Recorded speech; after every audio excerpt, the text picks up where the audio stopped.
I like this one guy. Not like in that way, but I like this one guy, and he does his memes where he pretends to be a cat or something, and then he's like, "No, root beer, no, root beer, I love you, root beer, no, root beer," and I love that guy. That guy's awesome.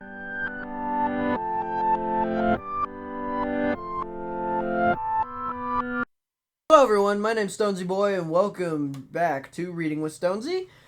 Today we are reading The Real Jake and pages 83 to 100. So without further ado, with 52 seconds on the recording on the dot, let's begin. It's going to be a short episode, 17 pages. Yeah, etc. Let's begin. The Real Jake. The child of the bedroom was crowded. Even though it held only two people, it was crowded because it held so many hopes and so many regrets. It was crowded because it held the potential for so much more than it was. "Let's get you comfy," Margie cradled Jake's shoulders while he was reached behind him and repositioned his pillows. The window fan blew at the lock of the shoulder-length light brown hair across her upper lip, so it looked like she had a mustache. He pursed her full lips and puffed the hair back in its place. Jake tried to remember the last time he had been comfy, maybe 3 years ago when he was 6. No matter what Margie did to the pillow, Jake couldn't be comfy. But he let Margie think she was doing something helpful. She really tried, and they didn't want her to know that she was going to make her like she wanted to. Over a whir of the fan, Jake could hear kids playing in the neighbor's yard. Squeals of glee alternated with the laughter and the occasional shout. He tilted his head to the elm tree outside of the window. Wasn't in the way. And he saw the trailing off the sprinkler spraying the stream of water across the neighbor's lawn. Actually, he saw two, but he knew the one was echo of the first. Although the fan drowned it out, the sprinkler made a piff piff piff sound in his mind. He loved that sound. It was the sound of fun. He used to be one of those kids who played with the sprinkler and the squeal of glee. When it got over 90 degrees, Miss Anderson always let the kids run in her front yard at the water park. Jake shifted his attention to the window to Margie. Margie had an echo too. Both Margie's frown led him. Jake concentrated on ignoring the second Margie, as she had to ignore the second one about everything he saw. This pine nut made him see double. He was annoying, but he had to used to it. Margie rubbed Jake's bald head. Her palm was warm and rough, so different than his mom's palms had been. He wasn't sure he was right because it was 4 years since his mom had died, but he remembered his mom's hands were soft. Still, he liked it when Margie rubbed his head, and he got a tiny bit closer to finding comfy hiding place.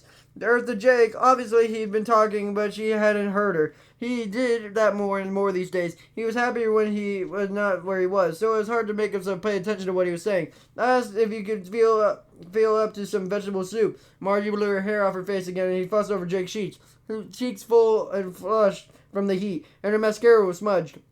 Jake thought it was funny that Margie always wore makeup, and he didn't like many people saw her. Mostly it was just Jake. "I think you're pretty without makeup," he once told her. "You have such big eyes, and you look like a cartoon princess." Margie had obviously liked that, but he still wore makeup. "It's a girl thing," he told him, and he figured he wore makeup in case some handsome guy came in the door. When he said that, though, he laughed and said, "I'm not only in the market for a handsome guy, I'm only 27, I'm still young. You're all the handsome guy I need." Jake didn't think 27 sounded young. That was 3 times older than he was now, and Margie was 3 times older now because he didn't taken care of him ever since Comfy made part of his past. Jake didn't want to be in trouble, but it was too hot for a soup, and he wasn't sure he'd keep it down. "Crackers?" he asked. Margie sat down on the edge of the bed. He always sat there, and even though the green and blue plaid plush chair was right next to where the other side of the bed, a smiley face on a t-shirt twisted so it looked like it was winking at Jake. Sometimes Jake winked back, but he didn't feel like it was today. He was doing a thing that Margie said he should never do. No me-woe, he always said. Otherwise, you're known as feeling sorry for yourself, having a pity party. Woe is me, and oh, the drama. That used to make Jake laugh. Today, not so much. Outside, one of the twins from across the street laughed. She had a weird laugh. It sounded like a cuckoo clock. Now Jake recognized it. She shifted his gaze to the window again. Margie leaned toward Jake and gently used her fingers to turn his face back toward her. "I know it's been a long time since you've been able to play with your friends, but you'll be out there with them in no time. You'll see." Jake nodded, even though he didn't agree with her. Margie was a big fan of positive thinking. She was always saying things like, "Today is the day for miracles, and things are looking up, and this is too shall pass, and all is well, and it's always darkest before the dawn." It was like a gazillion smiley face t-shirts with various hats and outfits for expressions. Jake once asked her where she got them, and she said a friend who did t-shirt company made them for her. He went for Jake. A smiley face wearing a baseball cap was his favorite team's logo. He used to wear it a lot, but he hadn't wanted to put it on for a while. When Jake didn't say anything, Margie said, "Okay, crackers it is." "Thanks," Jake said. When he patted his knee and then waved at a fly. "How did you get in here?" she asked it. Jake looked at the dim-sized hole on the screen, but didn't give the fly secret away. He liked it when flies visited. He liked watching them flit around the room, and he liked listening to them buzz. A couple years before, his dad got him a laptop and a tablet to use doing those lessons and look up stuff. He always kept the tablet in the bed with him because he had so many questions about everything, and the tablet was like a magic portal to answers. The tablet told him the flies only lived 28 days, less than a month. He figured that it was why they were always darting around. They had to hurry up and live as much as they could before they had the chance. It made him feel stupid for lying around so much. Why wasn't he hurrying like the flies? Well, because he couldn't. Jake noticed Margie was heading toward the door of his room and her arms full of towels she used to clean up his mess. This was day 2 of the latest round, and it was worse than most days 2's. Margie? Margie turned and she flashed him a wide smile. What, kiddo? When is Dad calling? Margie's smile wavered. I'm not sure, sweetie. He set the towels down at the desk and used for a while now. She came back to the bed and she sat down. You know he calls whenever he can, right? Jake nodded. And you know he thinks about you all the time. Jake frowned and shook his head. I don't think he does. Margie raised her eyebrow. Why not? Well, he's a good soldier, right? Of course he is. So he has to concentrate on what he's doing. I bet he doesn't think about when he's concentrating on his job, but that's okay. I don't want him to think about me and end up shooting himself in the foot or something. Jake strained and he lifted his arms and pretending to shoot his foot. He gave Margie a weak grin. Margie laughed. No, what would be bad? Jake joined her when he went on. Very, very bad. They laughed together. I'll get those crackers. Margie stood and leaned over and kissed Jake's forehead. She noticed her eyes got teary and she looked into his eyes. He understood why, and so he didn't have to say anything. Instead, she asked, can you bring me extra crackers? Sure. Are you extra hungry? Not really. I'm just thinking it's wrong of me not to offer something to Simon when he visits. You're supposed to do that, right? Offer food or drinks and stuff for the guests? Marjorie raised an eyebrow. I didn't know that Simon ate. Jake laughed. That's just silly. Of course he eats. I thought he lived in the cabinet. Yeah, so? Margie tilted her head. So there's food in there? Jake shrugged. I don't know where he gets his food, but yesterday he talked about what kind of cake we like. He likes chocolate, just like I do. Simon likes chocolate, huh? Yep, and peanut butter, just like me. And he doesn't like it with banana. He says that banana nut sandwich. He takes off the banana. Oh, he does he? Jake nodded. Margie took her head and smiled. Okay, extra crackers it is then. Really? Well, we can't be rude to Simon, Margie winked. Jake shook his head. No, I need to apologize to him too. Why? Because I haven't offered him anything yet. I'm not sure he's upset about it. Jake frowned. I hope so. She squeezed his foot. I know so. He headed to the door. Jake watched her cross a few feet between the bed and the desk, where she left the towels, and the towels, the poster of his favorite robot character, bubbled a human air. One corner of it fluttered in the fan's breeze. When Margie left the room, Jake looked all around those posters. He had a dual theme going, science fiction, movies, and baseball. The painting combined the two favorite things and hung a little white cabinet on the wall opposite the window. His dad was an artist friend to do the painting. He showed a baseball game being played on the moon. Jake wished he'd be around to see that in real life, but he wouldn't. Jake rolled his eyes at himself. Oh, the drama, he said out loud. He surveyed the room again. His green baseball pattern curtains gyrated the spastic rhythm of the matched his fans in their rotations. Jake looked back toward his baseball on the moon picture, and then he looked at his little cabinet. The cabinet, which was about 3.5 feet tall, maybe 2 feet, and then he said in Jake's room as his parents got his house. At least, that's what his dad said. Jake didn't use his cabinet, and it was just there. Normally, he didn't give it a thought. Until recently, now the cabinet was becoming important to him, because his new friend Simon lived in it. Jake picked up his tablet. He wanted to see if he could beat yesterday's score on his math game. When the tablet came on, he looked at the time. Good, it was after 5. Bedtime was only 4 hours away. Jake loved bedtime. It was a favorite part of the day. Well, that and sleep itself. Sleep was way more fun than being awake. He could do things in sleep he couldn't do when he was awake. But bedtime was even better than sleep. It was when Simon came to visit. In the basement, Margie put the latest load of towels in the old washing machine and started up. Barty got scared and white-lidded affectionately. When the machine became the cycle of its usual efficiency, Margie was pretty sure the machine and his pal, the battered dryer next to it, were relics from another era. But they were giving up next yet. That was good because it was taking care of Jake involved a lot of laundry, and Margie was pretty sure Evan, Jake's dad, couldn't afford to replace the washer and dryer. She was pretty sure Evan, at this rank, could barely afford her. He paid her the most would pay. And the truth was that at this point she could have if he would have worked for free. She loved Jake like a son. And that's what was making it all so hard. Margie sat down on the faded blue webbed lawn chair it was set up. For reasons she had never understood, in front of the shelves by the stairs, she would go up and get Jake his crackers, but she needed a minute. The basement is cool and compared to the rest of the house. For the first time, she wished they would set up Jake's bed down here. His room had western exposure and it was too hot in the afternoons, but it was so damp down here. The radiation and chemo had annihilated Jake's immune system. A simple cold could kill him. Margie blinked away tears and stared at the tools, games, and camping gear stacked on metal shelves against the wall. A couple dozen boxes labeled by year hinted at the memories his family had made before everything got turned in his head. First, Jake's mom was killed, then he got sick. It wasn't fair. Margie pulled out her cell phone, clicked on the recording app, and started talking. Day 2 of the last round of chemo. Dr. Benjamin is hopeful, but he told me today that Jake will only have 2 more rounds. He had clearly gone beyond the usual number of treatments for this protocol. Tumor is still growing. She paused and swallowed, then continued. But the darkest rain clouds would bring the brightest rainbow. I'm not giving up hope. Nobody is. All the doctors are working hard to find the right combination of treatments. All the nurses are pulling for him. Jake's a favorite of the oncology wing. How could he not be? He's such a sweetheart, so appreciative of everything that's been done. I mean, even when they're sticking him with needles and pumping him full of toxic medicine and he's barfing his guts out, he's still saying, thanks for taking care of me like a saint. A freaking saint. Margie ran her hand through her damp hair. She pulled out a baby monitor and kept it in her pocket. It was on. Of course it was. But he checked the compulsivity even when she was in the basement or when she had to go outside to take out the trash and mow the grass. At least she hadn't had to mow for a couple weeks. Everything had browned out in the heat. Sometimes when he looked at the brittle grass and the withered plants around the house, she felt like she had foliage attuned to Jake. It was light dimmed, so everything else was on the property. She looked at the monitor again. She didn't want to miss if Jake called out to her. Not as she did very often. He usually wanted to wait until she was in the room to ask for what he needed. Once she went in his room and found out he'd thrown up all over himself, but he hadn't called her. I knew you were in the basement. I didn't want to make you come upstairs more than you have to already, she said. A saint. Margie turned the recorder again. I wish I started this out when I first came here to work, but I only got this phone on his app. I want to record everything I can remembering about being with Jake, and then keep up the daily stuff from now on, he sighed. I never thought I'd work here this long. It was supposed to be a traditional job because I didn't find the internship I applied for, and I kind of needed to eat. I even obviously was desperate to find someone to take care of Jake, and then of course I fell in love with the kiddo, and so, well, in the photography and drawing later after he gets well, Marty tapped the pause button in her app. She heard a falseness in her voice, and after he gets well, she was more worried than he'd admit. She hit the record button. Jake has what he calls a pine nut. It is really a version of the acronym for what he has, PNET, which stands for primitive neuroarterial tumor. After that fancy name for a kind of brain tumor, that specific kind of PNET is pinoblastomia.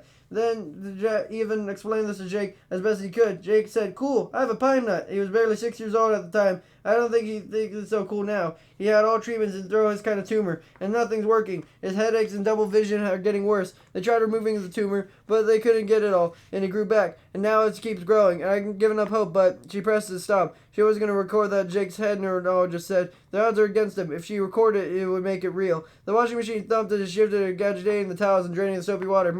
He jumped up, and she'd been down there for so long. Maybe she'd get up to her recording later, after Jake was asleep. Batter up, Margie leaned over Jake and kissed his forehead. Her lips were sticky in lip gloss, but Jake always waited until she was gone to wipe the forehead clean. Jake smiled at her and snuggled his bat closer to the side. His bat was a plush baseball bat named Bodie. Margie made it for him not long after he became his nanny. And 3 years before, as soon as he announced he'd been too old for teddy bears, he regretted it. He really did love his teddy bear, but every time his dad called him my little man, he felt like a baby for wanting to hang on to something like that. Somehow, clutching a baseball bat, even though it was soft and fuzzy, a goofy, googly-eyed face, his manlier was hungry as a bear. Margie understood that. Jake loved Bodie, but Bodie was smelling a little sour these days. Jake had only thrown up on Bodie once, and Margie had cleaned it, but Bodie was absorbing a smell of all medicines in Jake's body. He could smell them in his sweat. He hated that. Good night, Margie, Jake said. Good night, sweetheart. Jake closed his eyes. He used to wait until she was out of the room to close his eyes, but now he closed them to try to get her to leave the room faster. This wasn't because he didn't like her. He loved her, but Simon would come out if she was there. Usually the eye-closing thing worked. Tonight, it didn't. She didn't leave. Jake hadn't told Margie that Simon was only visit after Jake's lights were off, but he was going to sleep. Margie seemed to believe him when he told her about Simon. However, when he thought he might not like Georgie, he knew Simon was about talking to him about Margie, said good night and left. Jake made himself breathe slowly and evenly so she'd think he was going to sleep, and still she stayed. He knew he was watching him. She did that sometimes. She'd sit on the edge of the bed and she thought he was sleeping. She was or wasn't, but he pretended to be. Jake wondered what she saw when she looked at him. Did she see what he was been a glimpse of himself in the mirror? A bald kid with grayish skin, sunken cloudy green eyes, and dark circles haunting his cheekbones?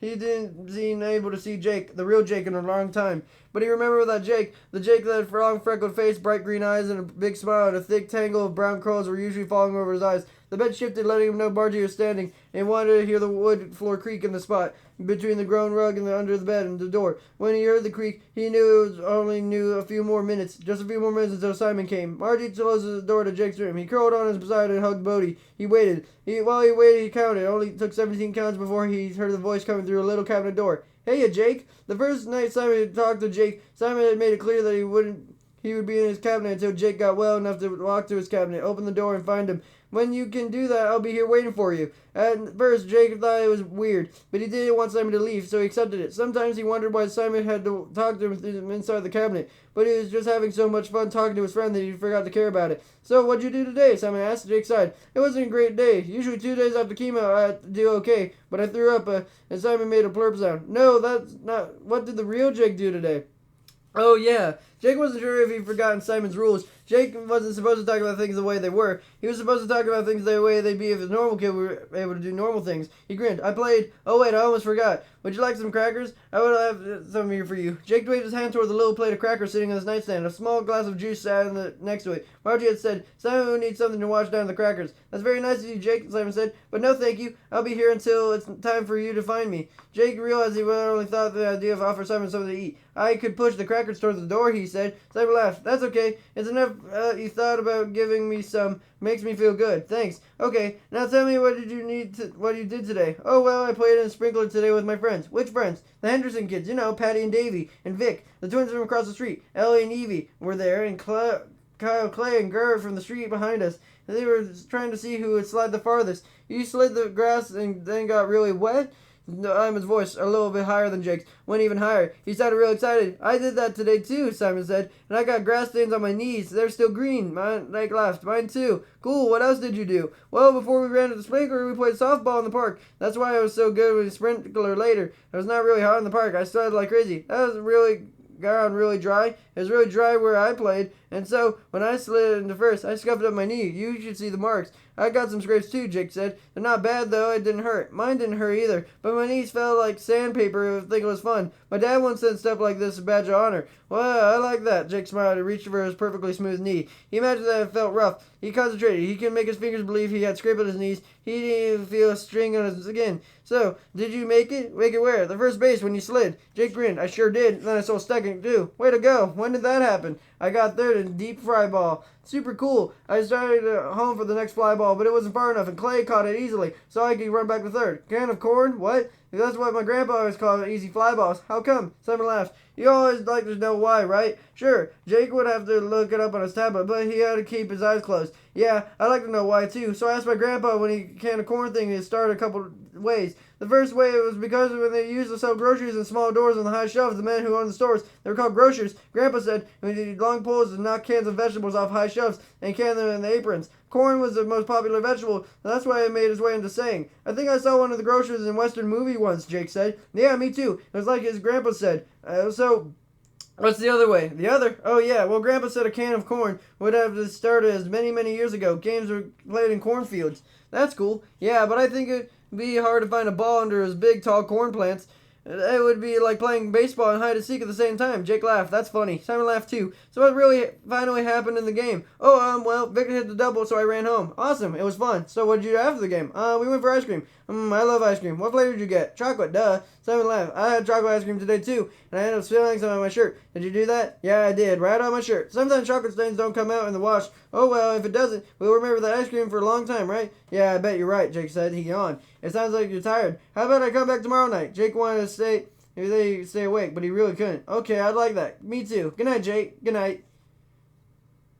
Oh. Oops.